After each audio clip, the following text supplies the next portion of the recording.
जय हिंद दोस्तों। पिछली वीडियो तक हमने प्राचीन भारत से जितने भी प्रीवियस ईयर के क्वेश्चन आए थे वो हमने कंप्लीट कर दिए थे। आज हम मध्यकालीन भारत से शुरुआत करेंगे। तो चित्रकला की मुगल कला भारतीय लघु चित्रकला की रीढ़ है। निम्नलिखित में से किस कला पर मुगल चित्रकला का प्रभाव नहीं पड़ा? तो कालीघाट जो चित्रकला है उस पर मुगल चित्रकला का प्रभाव नहीं पड़ा था, क्योंकि कालीघाट चित्रकला का जो क्षेत्र है वो पश्चिमी मध्य प्रदेश है, जहाँ पर मुगल शासकों के नियंत्रण में वो बहुत ही कम समय तक रहा था, इसलिए वहाँ पर ज़्यादा मुगल चित्रकला का प्रभाव नहीं पड़ा। तो कालीघाट चित्रकला पर। निम्नलिखित में से कौन से मध्यकालीन भारत के प्रसिद्ध विधिवेता थे? विधिवेता यानी कि कानून के विद्वान। तो मध्यकालीन भारत के प्रसिद्ध विधिवेता में थे विज्ञानेश्वर, हिमाद्री और जीमूतवाहन। तो ऑप्शन जो सी होगा वो सही होगा। निम्नलिखित में से किस स्मारक में वह गुंबज है जो संसार के विशालतम गुंबजों में से एक है? तो संसार का सबसे विशालतम गुंबज है गोल गुंबज, जो कि बीजापुर में है, और जो बीजापुर के जो सुल्तान थे आदिल शाह, उनका मकबरा है। अष्टप्रधान नाम की मंत्रिपरिषद थी। तो अष्टप्रधान नाम की मंत्रिपरिषद जो थी मराठा प्रशासन में थी। तो शासन कार्य जो होते थे उनमें सहायता के लिए शिवाजी ने इसका निर्माण किया था। और जो इस मंत्रिपरिषद में जितने भी मंत्री होते थे उनकी भूमिका मात्र सलाहकार होती थी, सलाह देने की होती थी। दिए हुए मानचित्र पर ध्यान दीजिए। तो ये मानचित्र है। मानचित्र में निर्दिष्ट मार्ग का अनुसरण अपने सैन्य अभियानों में किसने किया था? तो मलिक काफूर ने किया था, जो कि अलाउद्दीन खिलजी का सेनापति था। मलिक काफूर अलाउद्दीन खिलजी का सेनापति था। अपभ्रंश शब्द का प्रयोग मध्यकालीन संस्कृत ग्रंथों में होता था। तो मध्यकालीन संस्कृत ग्रंथों में होता था।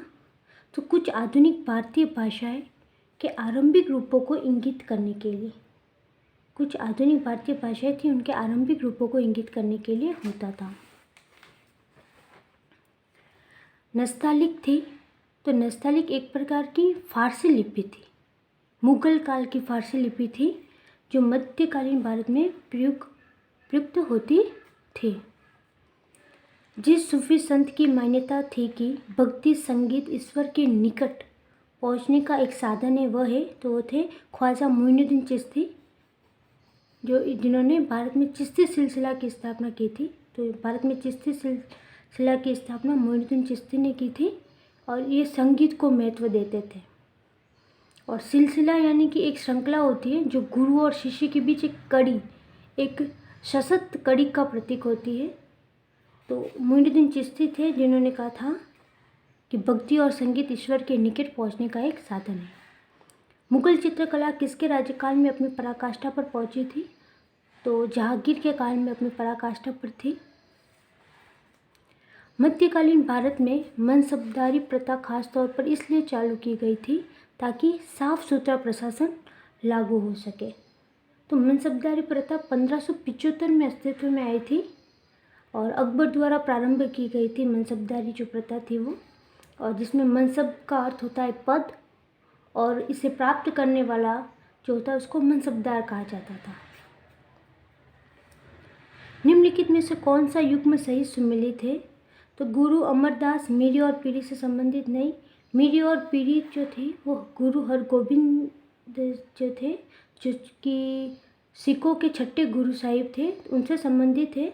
जब इन्होंने गुरु गद्दी संभाली थी गुरु गोविंद जी ने, तो उन्होंने 2 तलवारें धारण की थी जिसका नाम मीरी और पीरी था। तो गुरु अमरदास से संबंधित नहीं है, गुरु हरगोविंद जी से संबंधित है ये।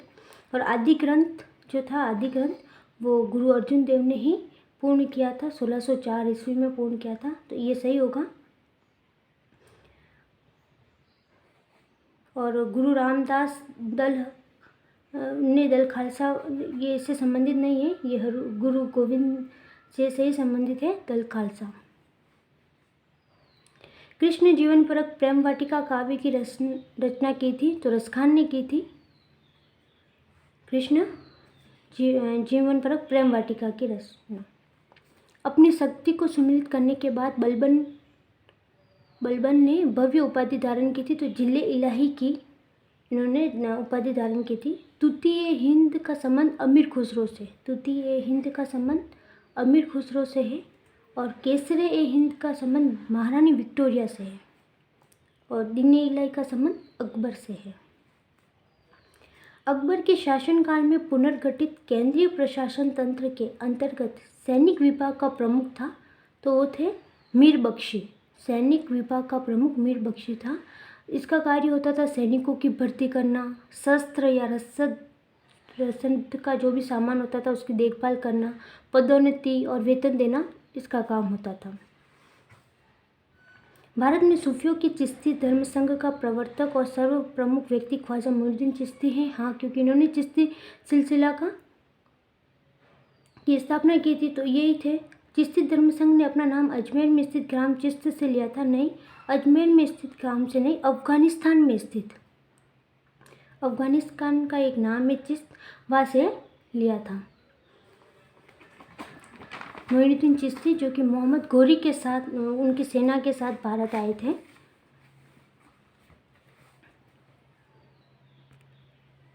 तो इसमें जो ऑप्शन जो सी है वो सही होगा कि ए तो सही है परंतु आर गलत है। महाभारत की विषय वस्तु पर विभिन्न भाषाओं के कृतिकारों और उनकी कृतियों के निम्नलिखित युग्मों में से कौन सा एक सही सम्मिलित है? यही कि पंपा, डी ऑप्शन दी कि पंपा ने कन्नड़ भाषा में महाभारत का अनुवाद किया था। तो पंपा ने कन्नड़ भाषा में महाभारत का अनुवाद किया।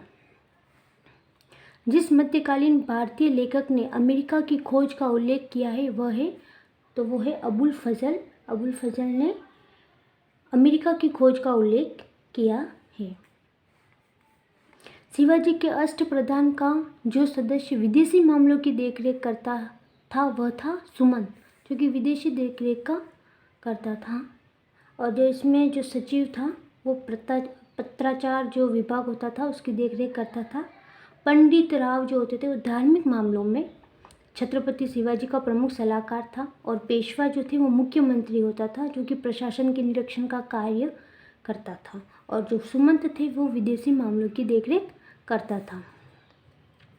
कंधार के निकल जाने से मुगल साम्राज्य को एक बड़ा धक्का पहुंचा था, क्योंकि सामरिक महत्व के केंद्र के दृष्टिकोण से कंधार जो था मुगल साम्राज्य का सामरिक महत्व से बहुत ही खास था। इसलिए सल्तनत काल में फवाजिल का अर्थ था, फवाजिल यानी इक्तदारों द्वारा सरकारी खजानों में जमा की जाने वाली अतिरिक्त राशि। इक्तदार जो कि इक्ता पाने वाले जो होते थे उन्हें इक्तदार कहते थे। इक्ता एक ज़मीन का भाग होता था जो सुल्तान द्वारा जो भी सेना का प्रमुख होता था उसको दिया जाता था, ताकि वो सैनिक टुकड़ी के रक्षा या रख रखाव हेतु वो ज़मीन का टुकड़ा दिया जाता था। और फिर वो वहाँ पर राजस्व वसूली भी करता था। फिर वो सैनिकों के वेतन और अपना खर्च काट कर जो शेष सुल्तान को भेज देता था, तो वो जो शेष राशि होती थी, अतिरिक्त राशि, उसको ही फवाजिल कहा जाता था। दिल्ली का जो सुल्तान भारत में नहरों के सबसे बड़े जाल का निर्माण करने के लिए प्रसिद्ध है वो था फिरोज शाह तुगलक। फिरोज शाह तुगलक ने बहुत बड़ी संख्या में नहरों का निर्माण और पुनर्निर्माण करवाया था। तो फिरोज शाह तुगलक। प्रारंभ में तुर्की प्रशासन सैनिक प्रधान था। अग्रणी सैनिक नायकों के बीच देश को इक्ता के रूप में खंड विभाजित कर दिया गया था। तो जो भी अग्रणी सैनिक या सैनिक प्रमुख होते थे तो उसको इक्ता के रूप में भूमि का भाग दे दिया जाता था। तो दोनों ही सही है। तो ए और आर दोनों सही है और आर ए की सही स्पष्टीकरण है। शाहजहाँ के शासनकाल में दारा शिकोह को बल्ख, बदखशा और कंधार के अभियान पर भेजा गया था। ये सही है। शाहजहाँ द्वारा मध्य पूर्व को भेजा गया अभियान अद्भुत रूप से सफल रहा। तो सफल नहीं रहा था, वो असफल हुआ था।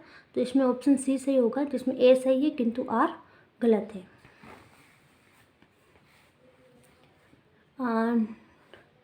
निम्नलिखित कथनों पर विचार कीजिए। अहदी में घुड़सवार सिपाही थे। तो अहदी के जो घुड़सवार सिपाही जो होते थे, तो इन्होंने क्या किया था, जिन्होंने अपनी सेवा एकाकी प्रदान की थी, मतलब ये सीधे मुगल शासक की सेवा में होते थे। इनके ऊपर जिन्होंने किसी सरदार के साथ अपने को संलग्न नहीं किया था, और सम्राट ही जिनका आसन कर्नल था, ये किसी भी मिर्जाओं के साथ संलग्न नहीं थे। तो मतलब जो सीधे मुगल शासक की सेवा में होते थे और जिनकी नियुक्ति भी स्वयं मुगल शासक ही करते थे, और इन्हें अत्यंत ऊंचा वेतन भी दिया जाता था, तो उन्हें अवधि के घुड़सवार सिपाही थे वो। तो ऑप्शन जो बी होगा 1, 2, 3 सही है। निम्नलिखित पर विचार करें। तुगलकाबाद किला, लोधी गार्डन, कुतुब मीनार, फतेहपुर सीकरी सही कालानुक्रम जिनमें निर्माण हुआ है। तो जो ऑप्शन बी होगा वो सही होगा, जिसमें सबसे पहले कुतुब मीनार 1192 ईस्वी में बना था कुतुब मीनार। उसके बाद तुगलकाबाद किला जो कि 1321 से 25 ईस्वी तक बना था। फिर लोधी गार्डन 1517 ईस्वी, और फिर फतेहपुरी सीकरी आया था 1569 ईस्वी में। तो ऑप्शन जो बी होगा 3, 1, 2, 4 वो सही होगा। सूची 1 को सूची 2 के साथ सम्मिलित कीजिए और सूचियों के नीचे दिए गए कोड का प्रयोग कर सही उत्तर चुनिए। तो 1556 ईस्वी, तो हम जानते हैं 1556 ईस्वी में अकबर का राजारोहण हुआ था जब वो मात्र 14 वर्ष के थे। तो 1556 ईस्वी में अकबर का राजारोहण हुआ था, और 1600 ईस्वी में ईस्ट इंडिया कंपनी को अधिकार पत्र प्रदान किया जाना, और 1686 ईस्वी में शिवाजी का देहांत हो गया था, और 1739 ईस्वी में नादिर शाह का दिल्ली पर कब्जा। तो जो ऑप्शन बी होगा वो सही होगा, और हल्दीघाटी का युद्ध 18 जून 1576 में हुआ था। तो आगे के क्वेश्चन हम अगली वीडियो में करेंगे। तब तक के लिए धन्यवाद। जय हिंद।